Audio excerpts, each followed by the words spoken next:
Non, je sais, colore-lui la moustache. Non, c'est nul la moustache. Non, écris, pète un coup. Non, les gars, restons sérieux. Fais plutôt le V de la victoire. Les gars, vous en faites un peu trop. Moi, je risque gros avec vos bêtises. T'inquiète pas, Claude, ça va aller. Et puis, on va pas vivre éternellement soumis.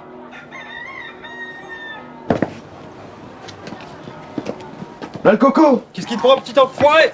Arrête ça tout de suite! Le salaud! Ah, mais c'est la bande à Jean-Louis. Et tire à raser la moustache à Staline! Mille traces, toi!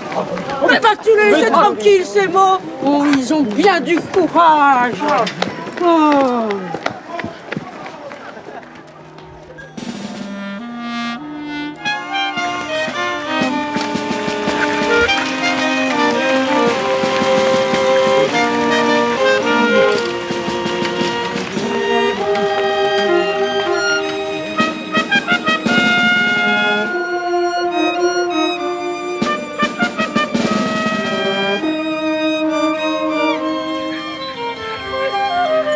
Hey, qu'est-ce que tu fais, Jean-Louis?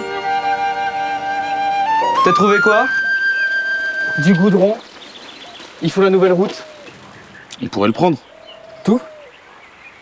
Ça nous servira peut-être. Ça ne vous a pas suffi qu'on se fasse canarder une fois? Et puis, tu transportes ça comment? Bon, on fait plusieurs allers-retours. Je sais où trouver plusieurs petits pots. On les remplira plusieurs fois. Et puis, on mettrait ça chez nous, dans notre cave. Personne n'y va jamais. Allez, allons-y. Allons-y.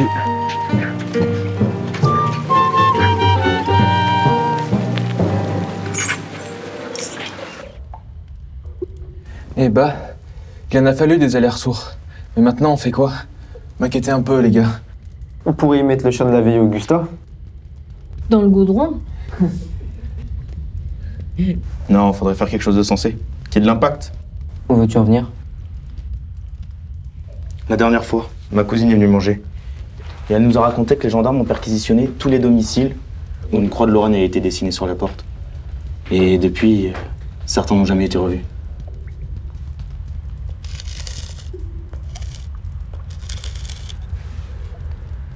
Alors au port Goudron, une croix de Lorraine en l'honneur du général. Exactement, là où tout le monde la verra. Mais où? Sur le pont. Moi, je suis pour. Cette fois, ça va quand même beaucoup trop loin. Si on se fait attraper, je n'ose même pas imaginer ce que l'on risque. C'est trop dangereux. T'en as pas marre d'avoir peur? Moi si, je vous suis. J'en suis également. Moi aussi. Pas question. Papa me tuerait s'il le savait. Puis, on va faire quoi d'une fille? Bon, d'accord. Parfait. On se retrouve demain pour la préparation et les repérages.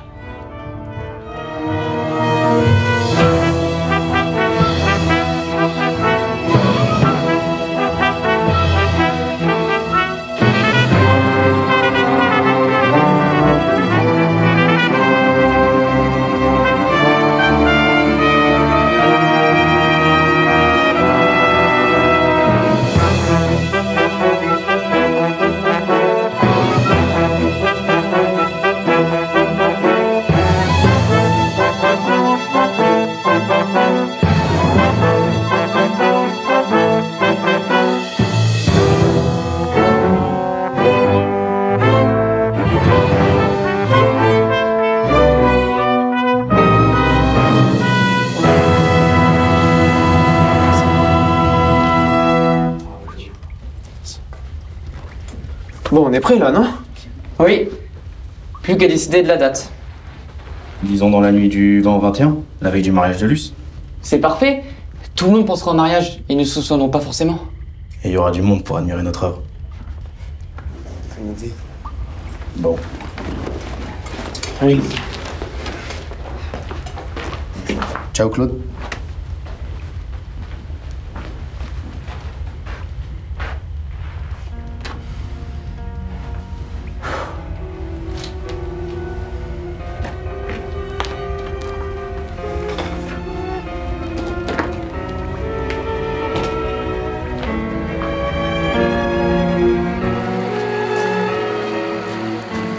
Claude est pas là? Il devait venir avec toi, non? Non, je l'ai attendu devant sa maison et il n'est pas venu. Depuis 42, les Juifs risquent gros. Bon, c'est pas grave. Commençons.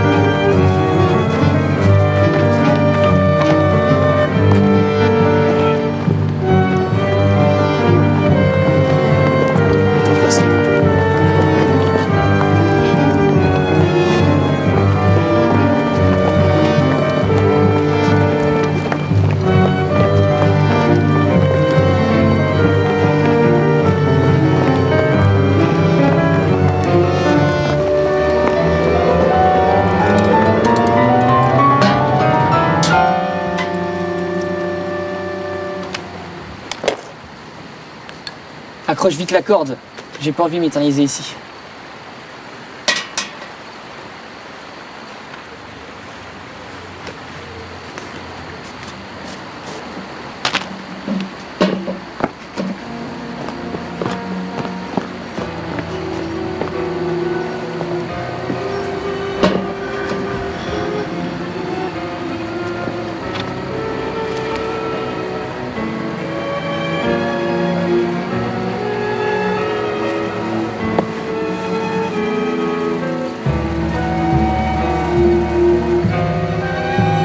Encore un peu. Arrête-toi.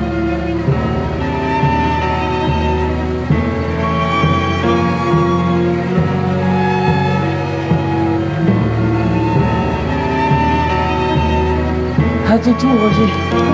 J'en peux plus.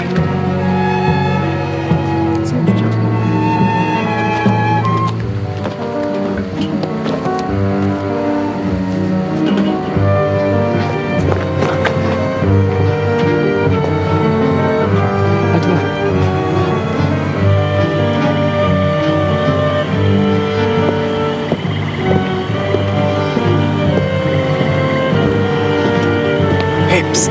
Roger, entre nous, il y a quelqu'un.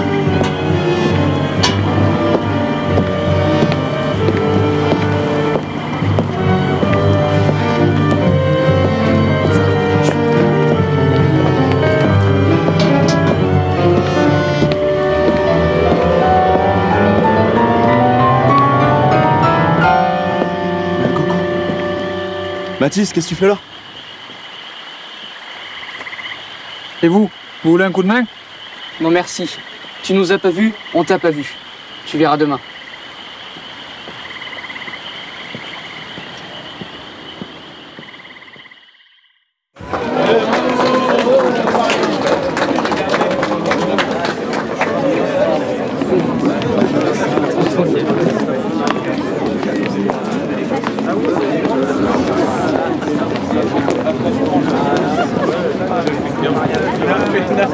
Ah oui, ouais, surprise.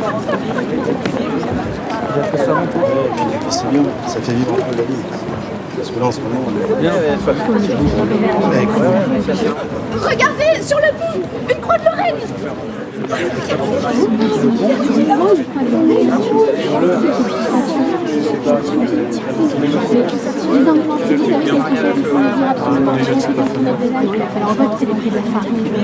On va avoir des sangs. Ça y est, juste le dire. C'est pas du tout bon pour Cole.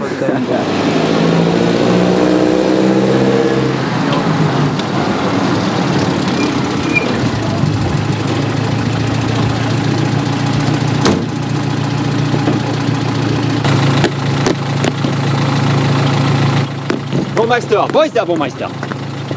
Wo ist der Baumeister? Was zum Teufel ist das? Weg damit! Tun Sie echt, tun Sie schnell, aber Vergeltungsgeben! Je ne comprends pas. Je ne sais pas comment elle a pu apparaître. Keine Entschuldigung, zerstört diese Kreuz. Schneller!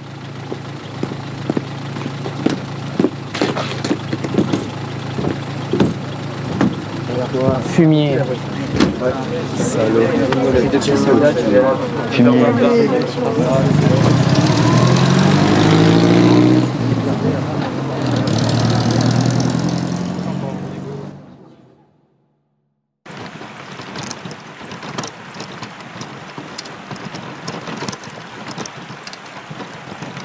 Le plan, il a bien marché en tout cas. Enfin, nous, on a fait les deux. C'est bien triste qu'il enlève déjà. Ça va, Roger? Ça va et toi? Ça va. Attends, je te fais de la place. Ça va, Josette? Salut. Vous êtes en train de contempler notre œuvre? Ouais. Elle est belle quand même. On peut être fiers de nous. Moi, je l'aime beaucoup. Moi aussi. C'est quand même dommage qu'il la masque déjà. Dans tous les cas, la chaux ne tiendra pas longtemps. À la moindre pluie, ça disparaîtra. Mais merci les gars, merci vraiment. On fait pas, Claude. On est là pour ça. Puis si elle part, on la refait. Et la prochaine fois, je vous accompagnerai. Non, non, moi je reviens pas.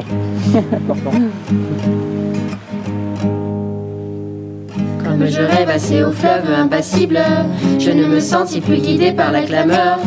Des soldats verts et gris nous avaient pris pour cible, nous ayant cloués nus au poteau de douleur. Moi j'étais envieux de tous ces équipages, porteurs de fous espoirs et d'aviateurs anglais. Une croix de Lorraine qui dans un grand tapage m'emporte et m'entraîne pour me libérer.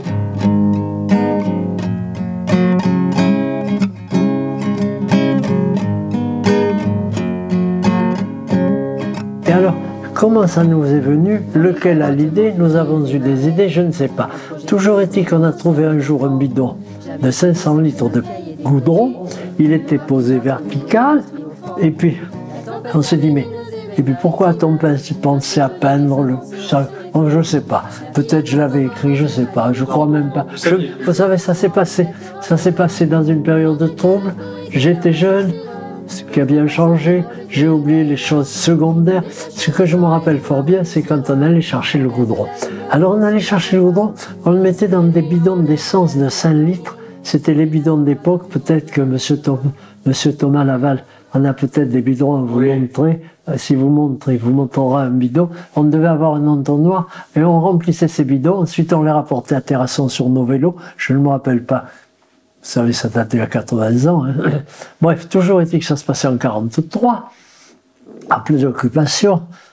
Et toujours est-il qu'on nettoyait bien le bidon pour qu'on ne voit pas que ça a de bavure. On nettoyait par terre, il fallait que c'est bien propre pour qu'on ne voit pas qu'on avait piqué du goudron. Et puis, on a fini par avoir l'autre quantité. Et un jour, on s'est décidé, pourquoi ce jour-là?